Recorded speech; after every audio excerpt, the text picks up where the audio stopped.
Tawang diskaya sa Diaumano pinoprotektahan si Senador Bongo ayon kay Ombudsman Boying Remulla. Senator Bongo itirang ginamang sangkot ang kanyang pamilya sa maanumalyang flood control projects. Banat ni Ambassador Teddy Locsin na sadyang dukutin at ibigay sa ICC si dating Pangulong Duterte sinalag ni Ombudsman Crispin Remulla. Super Health Center sa Antipolo na kasama sa listahan ng Ghost Projects. Abay biglang naging operational. May himala pala talaga na kay. NBI humirit ng red notice sa Interpol para huntingin si dating PCSO GM retired Colonel Royina Garma. Bilang ng mga namatay sa malakas na lindol sa Cebu, umabot na sa 76. Mahigit 130,000 na kabahayan nawasak.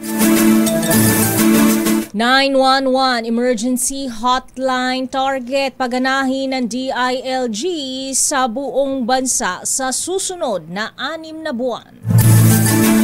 Papua, Indonesia, niyanig ng magnitude na 6.7 na lindol. Pero walang tsunami alert o threat sa Pilipinas ayon naman sa PHIVOLCS.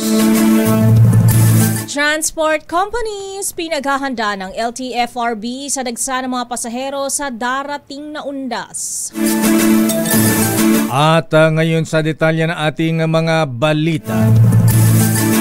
Iimbestigahan din ni Ombudsman Jesus Crispin Boying Remulla si Pangulong Ferdinand Bongbong Marcos Jr. kung sakaling may maghain ng kaso laban sa kanya pagkatapos ng kanyang term sa taong 2028. Sa panayam ng programang Damdaming Bayan, sinabi ni Ombudsman Remulla na may due press naman at gagawin niya ito kung may mabigat at totoong mga ebidensya. Binigyan din ni Ombudsman Remulla na magbabase siya sa ebidensya at hindi lamang sa mga marites o kaya mga chismis. Ganito ang pahayag ni Ombudsman Boying Remulla. No such thing, Lakay. Hindi yan kasama sa marching orders ko at hindi yan kasama sa kahit anong bagay kasi wala naman akong marching order kundi stop corruption. Ayan. Samantala, marin namang pinabulaan opisyal na itinalaga siyang ombudsman para ipin down. Umadiin si VP Sara Duterte Carpio at hindi na makatakbo para hindi na makatakbo sa darating na presidential elections. Narito muli si Ombudsman Remulla.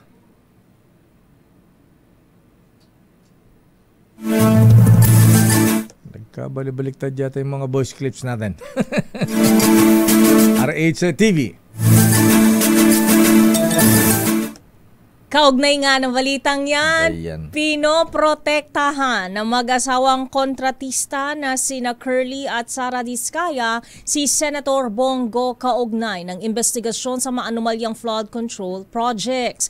Ito ang diretsahang sinabi ni Ombudsman Jesus Crispin Boying Remulla sa panayam sa programang Damdaming Bayan kaugnay ng proyekto ng mga Diskaya sa Davao City na nagkakahalaga ng 800 milyong piso. Ayon kay Remulla, hindi sinasagot at sinasabi ng mga Diskaya na wala silang alam sa joint venture sa CLTG Builders na pagmamay-ari ng pamilya ni Senator Go. Narito si Ombudsman Remulla. Sinabi ko na yan, meron silang pinaprotekta. At sino kaya yan? Sinabi ko na rin kagabi yan, si Senator Bongo ayaw nila sagutin na maayos yung tungkol sa joint venture na ginawa nila with CLTG Builders sa Davao City.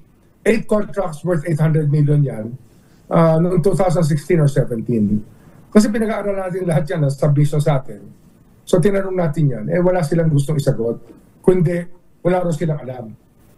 Paliwanag ng opisyal, may prohibited interest at conflict of interest sa nasabing proyekto na ginawa noong panahong Special Assistant to the President ang Senador. Naritong muli si Ombudsman Remulla. It's a prohibited interest, Leo. Ah. It's a conflict of interest case. Kaya hindi dapat yan nangyari. Bakit conflict of interest, Secretary? He was in a position to interfere with the project, being the special assistant to the president at the time. Kaya dapat yan, wala tayong ginagawang ganyan. At balikan natin ang statement, pahayag ng Ombudsman Boying Remulla kaugnay sa posibilidad na makasuhan ang dating Pangulo at ito ay magbabatay sa mga ebidensya at hindi lamang mga chismis. Narito si Ombudsman Remulla. RH-TV. Nyari. Pakicheck nga ulit yan. Samantala, nirerespeto ng kampo ng Madiskaya ang pahayag ni Ombudsman Boying Remulla tungkol sa umano'y pagprotekta ng mag-asawang Carly at Sara Diskaya kay Senator Bongo. Ito'y kaugnay ng joint venture ng Madiskaya sa CLTG Builders sa Davao na pagmamayari ng pamilya ng senador. Pero sa panayam ng damdaming bayan kay Attorney Cornelio Samaniego III, legal counsel ng mag-asawang Diskaya, sinabi nito na nasagot na ng mag-asawa ang nasabing issue sa pagharap nila sa Senate Blue Ribbon Committee.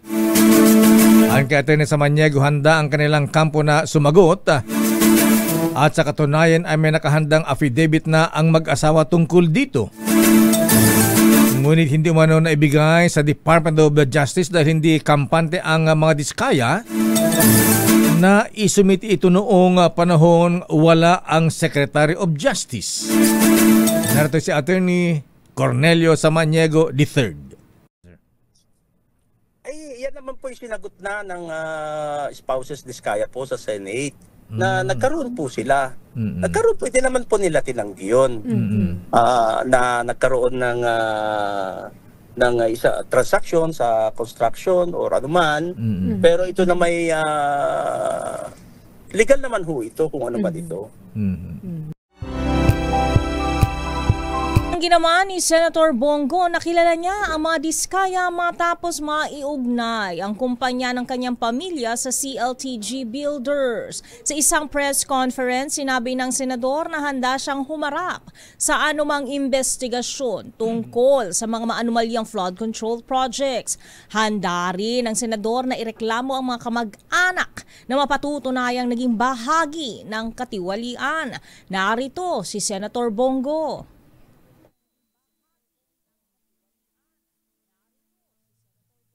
No, awan na ta. Kinumpirma ni Public Works Secretary Vince Dizon na sisimulan ng investigahan ang koneksyon ng Madiskaya sa CLTG Builders na pagmamayari ng pamilya ni Senator Bongo. Ito ay utos mismo ni Ombudsman Boying Remulla matapos ang pagkalas nina Curly at Sara Diskaya sa investigasyon ng ICI. Sabi ni Dizon, kakalkalin nila ang mga kontrata ng mag-asawang kontratista sa ilalim na nakalipas na Duterte administration. Sinabi pa ng DPWH Secretary na walang sisinuhin at walang sasantuhin sa investigasyon at mananagot ang lahat ng mga dapat managot. Narito si Public Works Secretary Vince Dizon. Yun nga, nagsabi dito ang mga Diskaya na hindi na sila mag-cooperate, tinawagan niya ako. So, at nag-usap kami at meron na kaming plano at meron na kaming mga gagawin sa mga susunod na araw to look at those, specifically at those contracts of the Diskayas during the previous administration. Dapat mangalap na ng dagdag na ebidensya ang Independent Commission for Infrastructure, DOJ at Ombudsman para makasuhan ang mag-asawang Curly at Sara Diskaya. Ayon kay House Deputy Minority Leader Leila De Lima, matagal nang selective at limited ang mga testimonya ng mag-asawa tungkol sa kinasasangkutang mga anomalya sa flood control projects. Kaya dapat aniya ang gawin ng ICI, DOJ at Ombudsman Ombudsman ay mangalap ng mga impormasyon kabilang ang DPWH bidding and projects documents, AMLC reports at iba pang government records. Dapat mag-issue na rin ng search warrant ang DOJ sa NBI sa lahat ng bahay at opisina ng mga Diskaya at kunin ang mga dokumento na magsisilbing ebidensya sa mga katiwalian. Pasado ng isampa ng Ombudsman ang mga non-available cases sa Sandigan Bayan laban sa mga Diskaya at iba pang sangkot sa flood control scandal sa susunod na linggo. Sa mga susunod na linggo. Ang kay Secretary Dizon, hahabulin nila ang patong-patong na kaso nina Curly at Sara Diskaya. Hindi umano natutuwa si Ombudsman Boying Remulla sa desisyon ng mag-asawa na huwag nang makipagtulungan sa investigasyon ng ICI. Narito si Secretary Vince Dizon. Yung unang kaso na final natin kasama ang mga Diskaya, ready na yon, magiging ready na yon for filing sa Sandigan Bayan. At alam niyo naman, non-bailable yung mga kaso doon. So, malapit na ang malapit nang magkaharap-harapan talaga dito. Sinabi pa ni Dizon na may klaro na silang paraan upang may balik ang ninakaw sa kaban ng bayan. Nasa 5 billion pesos naman ang na-freeze pa lamang na accounts ng Anti-Money Laundering Council at 5 billion din sa air access pa ni dating Ako Bicol Congressman Saldi Co. Sinabi rin ni Dizon na ibibigyan ng DPWH ang lahat ng documentary evidence na kakailanganin ng otoridad para sa restitution. Sapat na ang hawak ng mga ebidensya ng Independent Commission for Infrastructure para kasuhan ang mag-asawang Diskaya. Ayon kay ICI Special Advisor Retired General Rodolfo Azurin Jr., tuloy-tuloy lang ang kanilang investigasyon kina Curly at Sara Diskaya sa kabila ng pahayag nilang hindi na sila makikipagtulungan sa ICI. Anya'y humigit kumulang 1,000 ang mga kontrata ng mga Diskaya sa Department of Public Works and Highways, kaya ito rin ang magiging dami ng kaso na posibleng isampa sa kanila. Bukod dito, posible na rin nilang irekomenda sa Department of Justice na alisin na bilang mga protected witness ang mga Diskaya. Narito si Azurin. Yan po ngayon yung direction na nagagawin po ng ICI to coordinate with DOJ, even po sa Senado, dahil nga po nag-retract na po sila sa kanilang pagko-cooperate. So marapat lamang po na pag-aralan nito ng ICI ano po yung nararapat na i-recommenda po na aksyon para po sa mag-asawang Diskaya. Samantala, nilinaw o pinahayag ni Ombudsman Boying Remulla na hindi siya insurance sa policy ng Pangulong Marcos matapos italaga bilang ombudsman. Sabi ni Remulla, pati ang Pangulong Marcos ay iimbestigahan din niya kung sakaling may magain ng kaso matapos ang kanyang termino at kung mayroong mga sapat na ebidensya at hindi lang siya magbabase sa mga chismis o kaya marites. Pakinggan natin si Ombudsman Boying Remulla. No such thing, Lakay. Hindi yan kasama sa marching orders ko at hindi yan kasama sa kahit anong bagay kasi wala naman akong marching order kundi stop corruption. Ayan. Samantala, pinabolan din opisyal na itinalaga siya bilang ombudsman para ipin down o idiin si VP Sara para hindi makatakbo sa darating na presidential elections. Narito muli si Ombudsman Remulla.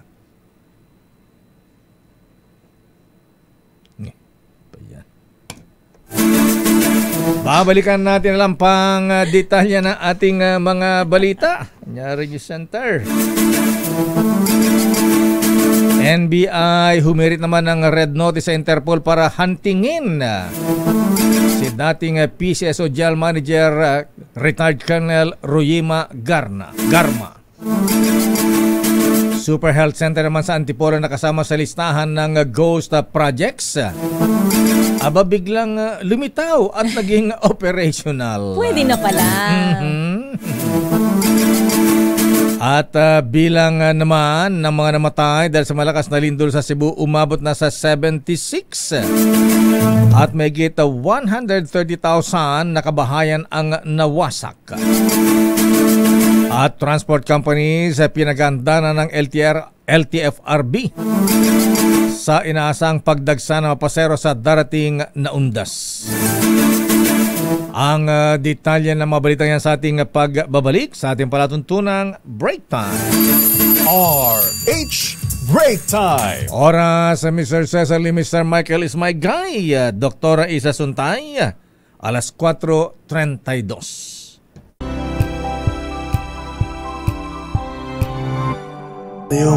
Kundi Christmas card. Pero di bale, andito naman ako, di ba? Mas mahal mo ako kaysa sa Christmas card, di ba? Pero meron pa akong isang regalo sa'yo. Ibubulong ko sa'yo. Do you know that I love you very, very much?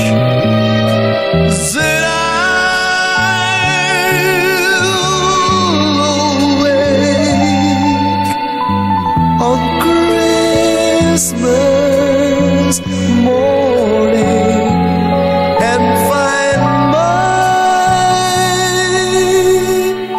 stockings filled with you.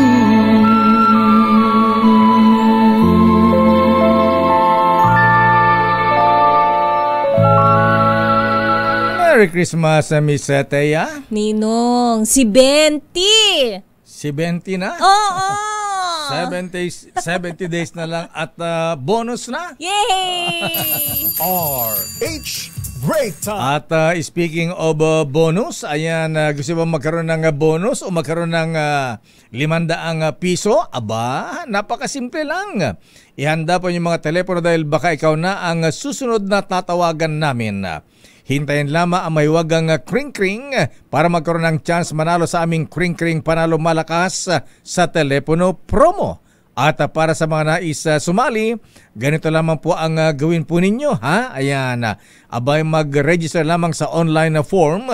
Ilagay ang tamang cellphone number at baka ikaw na ang mapalad na mananalo ng 500 piso sa aming kring-kring panalo malakas sa telepono. I-ready na ang inyong cellphone dahil tinatawagan na namin ang next winner sa Kring Kring Panalo Malakas sa telepono. At eto na si Kring Kring. Ayan. Si Kuya Ray Kilantang ng HN Nueva Ecija. Ba? Abot pa ng telepono sa HN. Meron sila halakay. Kuya Ray Kilantang, magandang hapon po sa inyo. Magandang hapon din po. Aba, sahayan pala kayo. Ayan, simple lamang ang tanong ko, Kuya Ray, ha? Ayan, para kayo manalo ng 500 piso, ang tanong ko po ay anong himpilan ng radyo ang number 1 sa buong Pilipinas at kauna-unahang radyo sa buong bansa? Ang radyo pong DCRH at siya po kauna-unahan sa buong Pilipinas. Sigurado ka, Kuya? Hindi kaya sigurado? Kinabahan ako lakay para may ibang sasabihin. Ayan. Congratulations, Kuya Ray Kilantang ng HN Nueva Ecija. Kayo ay nanalo ng 500 piso. At balikan natin ang detalye ng ating mga balita. Standby Let Narciso mula sa Malacanang. Standby Raymond at pa si standby Manang Milky Regunan. At narito pa rin ang mga maiinit nagbabagan natin mga balita ngayong araw ng Huwebes. Kumpiyansa si Vice President Sara Duterte Carpio na hindi siya madadawit. Hindi madadawit ang kanyang pangalan sa flood control scandal. Sa isang press conference, sinabi ng Vice Presidente na walang hinawakang proyekto ng flood control ang Office of the Vice President at maging ang DepEd nung siya ay namumuno pa rito. Pipilitin lamang anyang idawit ang kanyang pangalan sa anumaya dahil sa kanyang suporta sa kanyang ama na si dating Pangulong Duterte at maging kay Senator Christopher Bongo. Kinwestiyon naman ni VP Sara ang kumpiyansa ng Pangulo na hindi rin sila masasangkot sa nasabing katiwalian. Posible anyang alam na ng Pangulo ang kalalabasan ng investigasyon. Hindi naman sang-ayon si Ombudsman Boying Remulla sa pahayag ni Philippine Ambassador to United Kingdom Teodoro Locsin Jr. hinggil sa pagkakaaresto kay dating Pangulong Rodrigo Duterte. Sa panayam sa programang Damdaming Bayan, sinabi ni Remulla na mali ang pahayag ni Locsin. Anya kinausap na niya si PNP IAS Inspector General Brigido Dulay upang ipahatid ang mensahe para kay Locsin dahil sa koneksyon nito ng magsilbing Foreign Affairs Secretary. Sa Facebook post ni Locsin, tahahasa nitong tinawag na abduction ang ginawa kay dating Pangulong Duterte at isinuko sa mga dayuhan. Narito si Ombudsman Remulla. Ano po reaction nyo dyan? Ano yan? Mali yan eh. Mali yung statement na yan. At sinikap ko nang kausapin si Dodo Dulay para siya ang magsabi kay Teddy Boy. Kasi si Dodo talaga nag-alaga kay Teddy Boy nung siya ay DFA Secretary. Na tingnan niya yung mga post ng Facebook ng kanya kung totoo o hindi totoo. Yung po yung nililinaw ko po hanggang ngayon kay IG, Inspector General Dodo Dulay. Samantala, standby Raymond at Paas, si Senator Bongo pumalag na sa pagdawit sa kanya ng mag-asawang Curly at Sara Diskaya. Pero unahin natin ang report mula sa Malacanang, bagong PAOK Chief nanumpa na kay Pangulong Bongbong Marcos. Aris 14, Let Narciso, please come in. Miss Let. Lakay nanumpa na nga sa tungkulin si dating PNP Chief Benjamin Acorda Jr. bilang bagong Executive Director ng Presidential Anti-Organized Crime Commission o PAOK. Nanumpa si Acorda sa harap ni Pangulong Ferdinand Marcos Jr. ngayong araw sa Malacanang. Pinalitan ni Acorda si Undersecretary Gilbert Cruz. Walang binanggit na dahilan ang palasyo. Umaasa si Pangulong Marcos na sa ilalim ng pamumuno ni Acorda sa PAOK ay magpapatuloy ang pagpapatibay ng kampanya laban sa kriminalidad sa bansa. Si Acorda na nagsilbing pang-29 na hepe ng pambansang pulisya sa 2023 hanggang 2024 ay graduate ng Philippine Military Academy Class of 1991. Mandato ng PAOK na mag-imbestiga at magsampa ng kaso laban sa mga sindikatong kriminal. Kabilang sa tungkulin nito ang magsagawa ng intelligence operations at bumuo ng anti-crime action plans. Ito si Let Narciso para sa DZRH sa Pilipinas, una sa Pilipino. Maraming salamat, Miss Leth. Samantala, Senator Bongo pumalag sa pagdawit sa kanya sa mag-asawang Curly at Sara Diskaya. Idetalye mo balitang yan. RH28, Raymond Dadpaas. Raymond. Ms. Thea, Mayor pumalag si Senador Christopher Bongo sa pagdawit sa kanya sa mga kontraktor na sina Curly at Sara Diskaya. Sa isang news conference sa Senado, sinabi ni Go na hindi nito kilala ang mga Diskaya. Kung meron man silang joint venture sa kumpanya ng kanyang mga kamag-anak, ay imbestigahan ng proyekto. At kung may makitang kapalpakan ay dapat lang silang kasuhan at kasama siya sa complainant. Nagtataka siguro na tutumbok ng mastermind sa investigasyon na ginagawa ngunit biglang umatras at inilihis na ang issue. Paniwala ng senador, may mga nagnanais na ilihis ang issue upang siya ang magmukhang may kasalanan. Una nito lumabas ang report na nagkaroon ng joint venture ang mga kumpanyang pagmamayari ng mga Diskaya sa CLTG Builders na siyang kumpanya na pagmamayari ng pamilya ni Senator Go. Sa isang panayam tinawag ni Ombudsman Jesus Crispin Boying Remulla na hustler si Curly Diskaya at may mga pinoprotektahan siya kasama na si Senador Christopher Bongo. Narito si Senador Bongo. I welcome any investigation. Let the facts speak for themselves. Wala po akong itinatago. Wala po akong kinakatakutan dahil wala akong kasalanan. Hindi ako sangkot sa anumang anomalya. Ang aking sinumpaang tungkulin ay ang maglingkod sa bayan. At hindi ko po sasayangin yung tiwalang binigay po ng taong bayan sa akin.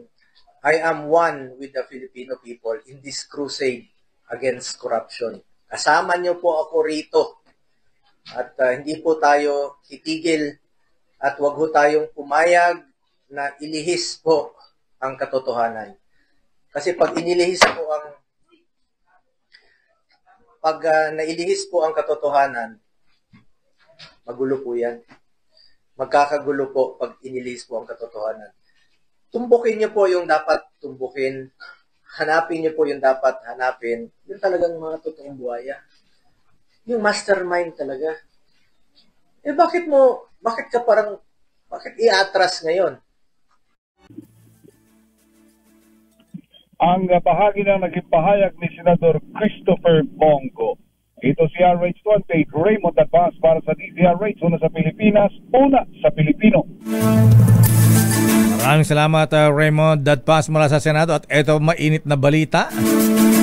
Ilang miyembro at appointees daw ni Secretary Vince Dizon sa DPWH, mga kontraktor din o kaya ay sangkot din sa mga kontraktor. Ang detalye mula kay Aris number 12, Milky Regunan Piskamin. Milky. Lakay at Teya, meron umanong miyembro ng team at appointees ni DPWH Secretary Vince Dizon na kontraktor ng gobyerno o di naman kaya may kaugnayan sa mga kontraktor. Ito ay binulga ni Representative Leandro Leviste ng 1st District ng Batangas. Ay kay Leviste may mga nagsabi sa kanya ng naturang impormasyon at alam din umano ito ng kanya mga kasamahan sa Kamara. Sabi ni Leviste kung totoo na mayroong appointees si Dizon na questionable ang background, ito ay conflict of interest at taliwas sa layunin na linisin ang ahensya. Umapela si Leviste kay Dizon na tignan ang kanyang bakuran at ngayon palang palitan na ang mga ito para matigil ang sistema ng kickbacks. Narito si Batangas Representative Leandro Leviste.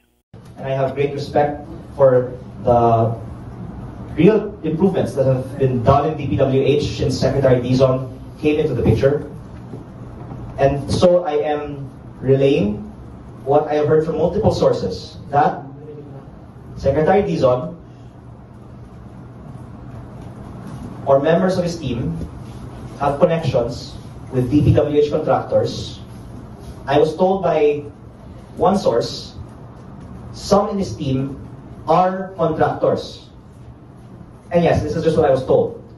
And I was told by another person that others on his team, even those who are not contractors, have been talking to contractors at may hinihingi. And maybe after I make this statement, some people can actually come out and say, yes, may hiningi ang mga opisyales ng DPWH sa amin.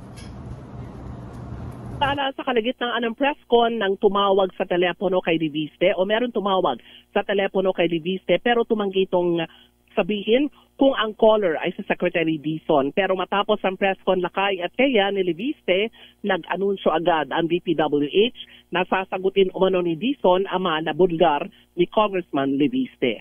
Ako si Milky Regunan nagulat para sa DZRH, una sa Pilipinas, una sa Pilipino. Maraming salamat Manang Milky. Samantala, Ghost Super Health Centers, produkto rin ng congressional insertions. Ayon sa Department of Health, ang detalye bibigay sa ating RH52, Edniel Parrosa. Edniel. Isinisini Health Secretary Ted Herbosa sa tinawag niyang insertion ng mga mambabatas ang natuklasang hindi operational na super health centers. Paliwanag ni Herbosa sa ambush interview kanina sa lungsod ng Antipolo, tagapagpatapat lamang ang DOH ng Health Facilities Enhancement Program. Pero maging ito ay nasisingitan daw ng proyektong wala sa orihinal na plano, depende sa request sa mga kinatawan ng mga distrito. Nilinaw naman ang kalihim na hindi lahat ng insertion ay masama, gaya ng naabutan niyang super health center sa Barangay San Jose. Ang malagaw mano, may nagagamit na pasilidad ng taong bayan para sa serbisyong medikal, di gaya sa tinawag niyang manananggal na health center sa lungsod ng Marikina kahapon. Pakinggan natin ang bagong pahayag ng kalihim. Power of the budget is with the Congress and Senate. Sila nagpapasa ng general appropriation. Kami, executive, will implement. We will propose through the NEP and we will implement. Normally, pag insertion, hindi na-propose yan. Hindi kami nag-propose yan. So yun yung ano. So there are insertions that are good like this, natatapos. But there are insertions like yesterday na nakatenga, manananggal. Gayon man, kahit pinuri ni Herbosa ang bagong ininspeksyong pasilidad sa Antipolo kanina, aminado pa rin ang City Health Officer nito na 15 buwan pa lang natenga ang klinika. Nagkataong bigla itong naging operational kanina kasabay ng pagdalaw ng kalihim. Paliwanag ni Dr. Lap Concepcion, kulang sila sa manpower at ibang kagamitan dahilan ng delayed na operasyon. Ito si Edniel Parrosa, nag-uulat para sa DZRH. Una sa Pilipinas, una sa Pilipino. Maraming salamat, Edniel Parrosa. Samantala, 13 luxury cars ng mga Diskaya kasama na ang Rolls-Royce. Ayan, ipasusubasta na sa mga susunod na linggo ayon sa ICI. Magbibid ka ba, Lakay? Payong lang, pwede na. Hindi yata kaya na Ilocano Ang detalye mula kay Aris number 15. Giselle Ricafort, please come in. Giselle. Lakay, ipasusubasta na ng Bureau of Customs ang 13 luxury car ng mga Diskaya sa mga susunod na linggo daw yan. Sa press conference dito sa Taguig City, sinabi ni Independent Commission for Infra Executive Director Attorney Brian Osaka na kulang yung mga dokumento ng mga mamahaling sasakyan. Nanghihingi na lang daw ng approval ng BOC mula sa Finance Department bago isagawa ang auction. Pakinggan natin ang Executive Director.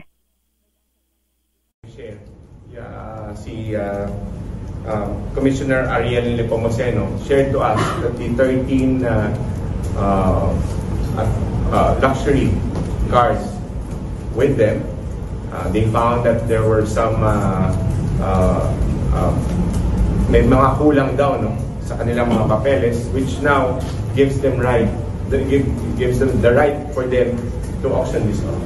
So in a couple of weeks, I think, upon according to Commissioner Nepomuceno, they're just going through the process of approvals with the DOF, and they will be auctioning this off. So in that case, there will be an immediate recovery with regard to these cars, yung once mabenta ng mga auto. Sinabi pa ni Osaka na tinatayang 5 bilyong piso na ang na-freeze ng Anti-Money Laundering Council mula sa 2,800 na mga account kaugnay ng mga anomalya sa mga proyekto sa flood control. Inanunsyo rin niya na bubuo na raw ang komisyon ng isang technical working group upang mapabilis ang asset recovery o pagbawi sa mga ninakaw na kaba ng bayan. Magiging miyembro anya nito yung mga kinatawan mula sa iba't ibang ahensya ng pamahalaan. Ginawa ni Osaka ang pahayag kasunod ng asset recovery meeting ng komisyon kanina kasama yung halos 20 mga ahensya ng gobyerno, kabilang na yung DPWH, DOJ at ang Bureau of Customs. Ito si Giselle Ricafort para sa DZRH, una sa Pilipinas, una sa Pilipino. Maraming salamat, Giselle. Samantala, Kaap naglabas ng NOTAM. Idinagdagang Mayon Volcano sa flight safety advisories dahil sa aktibidad ng bulkan. Idetalye mo balitang yan, RH27 Noche Kakas Noche. Miss Taya Talakay, pinalawak ng Civil Aviation Authority of the Philippines o Kaap ang kanilang flight safety advisory upang isama ang mga lugar na nakapalibot sa bulkang Mayon kasama ng Butusan, Canlaon at Taal dahil sa patuloy na aktibidad ng mga bulkan. Nalayong matiyak din ng Kaap ang kaligtasan ng mga operasyon ng paglipad kaya naglabas ng updated na notice to airmen na epektibo kanina umaga hanggang October 17, 2025 sa ganap ng alas 9 ng umaga. Dahil dito, mahigpit na pinapayuhan ng Kaap ang lahat ng flight operator na iwasan ang paglipad malapit sa mga bulkan summit at patuloy na subaybayan ang mga NOTAM. Ayon sa Kaap, nanatili silang na mapagbantay at mahagap sa pagtiyak ng kaligtasan ng paglipad sa gitna ng patuloy na aktibidad ng bulkan sa bansa. RH27 at Chikakas DZRH, una sa Pilipinas, una sa Pilipino. Maraming salamat, Noche Kaka, sa itinanggi ni dating DILG Secretary Benhar Abalos Jr. ang parata na may kinalaman din siya sa mga flood control projects nung siya ay nanunungkulan pa. Sabi ni Abalos, ang hakbang ay bilang reaksyon sa bintang ni Cavite Congressman Kiko Barsaga. Nagugat ito sa issue ng hilingin ng House Committee on Ethics na padaluhin sa pagdinig ang kontrobersyal na kongresista ng Cavite. Hindi sumipot si Barsaga at salip ay inakusahan ang dating DILG Secretary Abalos na may kinalaman din sa flood control projects. Pinayuhan naman ni Abalos si Barsaga na harapin ang Ethics Committee. Salip na ilis ang isyo at magsiwalat na mga walang batayan na mga akusasyon. Samantala, formal ng humiling ang National Bureau of Investigation sa International Criminal Police Organization na mag-issue ng red notice laban kay dating PCSO General Manager at dating Police Colonel Reyna Garma. Si Garma ang itinuturong mastermind sa Barayuga Slay case. Ayon kay NBI Director Jaime Santiago, nagpadala na sila ng liham sa Interpol pero karaniwang ilang buwan ang itinatagal bago mailabas ang red notice. Hanggang ngayon umano, hindi pa rin sumasagot si Garma sa iniwan niyang contact number sa NBI bago magpunta sa Malaysia para umano makipagkita sa mga opisyal ng International Criminal Court. Pero mula sa cannot be reached, sinabi ni Santiago na nagre-ring na ngayon ang contact number ni Garma na una na umanong nangako na uuwi kung mayroon na siyang arrest warrant. Sa huling impormasyon ng Bureau, nasa Malaysia pa rin si Garma kasama ang ipinakilala niyang pinsan. Bago ang report ni James Galangke, balita mula sa abroad sa ating balita sports at showbiz. Abay, batiin mo natin ng happy birthday si Gio Arias Sabroso ng happy birthday. 9th birthday pala Lakay. 9th birthday, binabati ni Lolo June at Lola Fatima. Happy birthday din kay, magpapa-Star City daw siya. Nax! I will join. At happy birthday din kay Congressman Albi Benitez ng Bacolod. Dating Governor Joseph Cua ng Catanduanes. At kay Edna Negrillo Agala, Marlene Reyes. Kay dating Congressman Luis Campos ng Makati. Kuyang Pete De Asis at kay Reyna ng Star City, Teraiti Ribas. Kay Mama Ellen Pilayo at kay Kuyang Justice Ricky Rosario ng Supreme Court. At kay Sarah Michelle Cabanela. At congratulations din sa newly promoted General. Kuyang Brigadier General Hansel Marantan ng Highway Patrol Group. Binabati ng mga taga Teodoro M. Calao Masonic Lodge 136. Congratulations, General Marantan. At sa ating balita mula sa abroad, tourist bus sa India abay biglang nagliyab. Naku, 20 pasahero patay, nalitsyon ng buhay. Ang detalye mula kay James Galangke. James. 20 katawang nasawi habang 16 naman ang sugatan matapos biglang lumiyab ang isang tourist bus sa Jaisalmer City sa Rajasthan. Ayon sa mga nakakita, una nang napansin na umuusok ng likuran na naturang sasakyan kung kaya't nagawa pa nitong huminto at makababa ang ilang mga pasahero. Ngunit agad din itong nagliyab at mabilis na kumalat ang apoy. Sa inisyal na investigasyon, maaaring electrical shortage umano ang naging sanhi ng sunog habang ang sirang pintuan naman ng bus ang naging dahilan kung bakit mataas ang bilang ng nasawi. Ayon kay Police Superintendent Kailash Dan, iyan ay dahil nakita na karamihan sa mga labi ng pasahero ay nasa gitna na maaaring nagpupumilit makalabas ng sasakyan. Ito si James Galangke ng DZRH TV, una sa Pilipinas, una sa Pilipino. Grabe yung sunog ng bus na yan, ano? Sa sports, Miss Thea. Phil-Am Eric Spoelstra, bagong head coach ng USA Basketball Men's National Team. Ida-time mo balita niyan, Millie Borja. Itinalaga si Miami Heat head coach Eric Spoelstra bilang bagong head coach ng United States Men's National Basketball Team hanggang sa 2028 Los Angeles Olympics ayon sa anunsyo ng USA Basketball nitong Miyerkules. Pinili ang Phil-Am na si Spoelstra ng US Men's National Team Director na si Grant Hill at inaprubahan ng USA Basketball Board of Directors. Kailangan pa itong kumpirmahin ng US Olympics at Paralympic Committee. Ayon sa 54-year-old head tactician, itinuturing niyang napakalaking karangalan ang magsilbi para sa Team USA at pamunuan ng mga world-class athlete sa mga malalaking tournament. Aniya, isusulong niya ang tradisyon ng excellence at teamwork na tanda ng USA Basketball. Dating assistant coach si Spoelstra ng Team USA sa Paris Olympics at 2023 FIBA World Cup. Noong 2021, pinangunahan niya ang US Select Squad na nagsanay kasama ng Tokyo Olympic gold medalist team. Bilang head coach ng Miami Heat, naihatid ni Spoelstra ang kupunan sa back-to-back NBA championships noong 2012 at 2013. Sa darating na linggo, sasabak siya sa kanyang 18th season bilang head coach ng Heat, ang pinakamatagal na tenure ng isang NBA coach sa iisang kupunan. Maliban sa 2028 Olympics, pamumunuan din ni Spoelstra ang US men's team sa 2027 FIBA World Cup sa Doha at sa mga training camp at exhibition games na kasunod dito. At yun ang mga latest updates sa mundo ng sports. Ito si Mili Borja ng DZRH TV, una sa Pilipinas, una sa Pilipino. Diba, taga Laguna yata ang nanay ni... yung nga parang half-half siya lakay. Yes, half-half.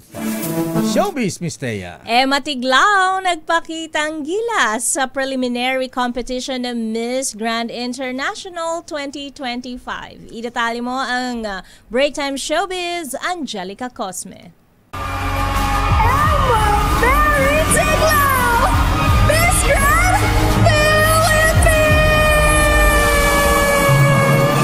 Nagpakitang gilas sa preliminary competition ng Miss Grand International ang pambata ng Pilipinas na si Emma Mary Tiglao. With grace and confidence, isang red gown na gawa ng designer na si Ryan Ablaza Uson ang inirampa ng 30-year-old Kapampangan beauty queen. Habang sa swimsuit round, abay talagang laban na laban, oozing with charisma si Emma. Sa ngayon, patuloy naman ang kampanya ng Miss Grand Philippines Organization para makasecure ng spot sa top 10 si Emma sa pamamagitan ng pagboto sa www.missgrandinternational.com/contestants. Una riyan, nag-ala Kapampangan Goddess of the Moon ang Pinay Beauty Queen sa kanyang inirampang national costume. Nakatakdang ganapin ang Coronation Nights October 18 sa MGI Hall sa Bangkok, Thailand, kung saan susubukan ni Emma ang #back-to-back wins, masungkit ang sanay ikalawang Miss Grand International crown ng bansa. At yan ang latest sa mundo ng mga sikat. Ito po ang inyong showbiz angel ng DZRH TV, una sa Pilipinas, una sa Pilipino. Maraming salamat, Angelica Cosme. Grabe naman yung swimsuit ni Miss Tiglao, ha? Hindi ginaya ng powers ko.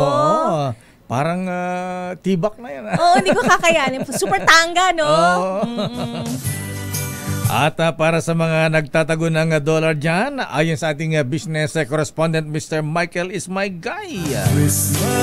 Nagsara ang palitan, Mr. sa halagang 58 pesos and 12 centavos per dollar. Lumakas-lakas tayo ng lagalakay? Bumaba kasi kahapon nagsara 58.05. 7 centavos. Tumaas na naman ang palitan. At yan ang kabuhan natin palatuntunang break time. Ako po si Deo Macalma. Lakay, bago ako magpaalam, lubos po ang pakikiramay sa pamilya ni Manolito Ambo Flores at sa kanyang pamilya po. Marami pong salamat sa inyong mga pagtulong. Nakasama niyo po, ako po si Thea Petro Carpuz. Balansyadong balita, susunod na Henry Uri at Miss Kay Karen Oyong. Oras alas 5:06. Until that night.